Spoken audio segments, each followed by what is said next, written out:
ઔદ્યોગિક નગરી વાપીમાં ટેકનોલોજીના મહાકુંભનો પ્રારંભ થયો। વીઆઈએ ગ્રાઉન્ડ ખાતે વાપી ઇન્ડસ્ટ્રીઝ એસોસિએશન અને સોફ્ટ વેબના સહયોગથી tech Vapi 2025 mega industrial exhibition ખુલ્લું મુકાયું।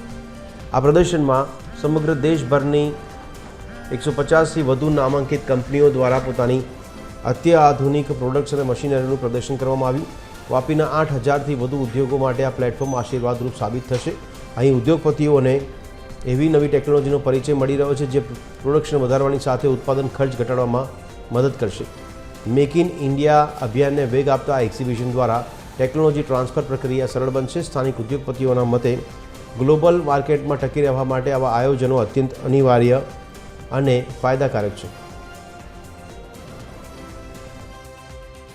આ ટેક વાપીનું 11મું એડિશન છે અને અહીં ભારતભરમાંથી અને વાપી, દમણ, સિલવાસ, ઉમરગામ જે આપણો સાઉથ ગુજરાત ઝોન છે એમાંથી પણ અલગ અલગ ઇન્ડસ્ટ્રીઝના મશીનરીથી લઈને બધી જ ટાઈપના સ્ટોલ્સ છે અને ઇન્ડિયાથી પણ છે અને ઇવન ઇન્ડિયા બહારની કન્ટ્રીમાંથી પણ 1-2 સ્ટોલ છે જે લોકો પોતાની નવી ટેકનોલોજી અને પ્રોડક્ટ લઈને અહીં આવ્યા છે। એમાં લગભગ રોજના મારા ખ્યાલથી રાજનભાઈના જે છે એમના રોજના 5 થી 6000 લોકો પોતે અહીંયા વિઝિટ કરે છે।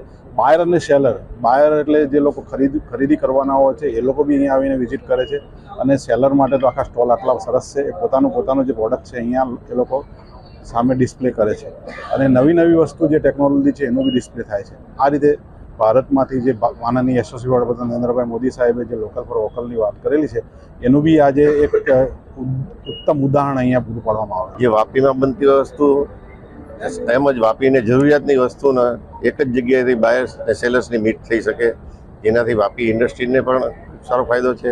પ્લસ જે નવી કોઈ પણ ટેકનોલોજી આવતી છે અથવા નવા કોઈ પણ પ્રોડક્ટ આવતા છે તો ઘણીવાર શું છે એની માહિતી બહાર જવાથી ન મળે, તો એક જ જગ્યાએ જે 3 દિવસનું પ્રદર્શન છે જેને લીધે વાપી અને આસપાસની સરીગામ, ઉમરગામ બધી ઇન્ડસ્ટ્રીઝને સાંકળી લેતું પ્રદર્શન કરેલું।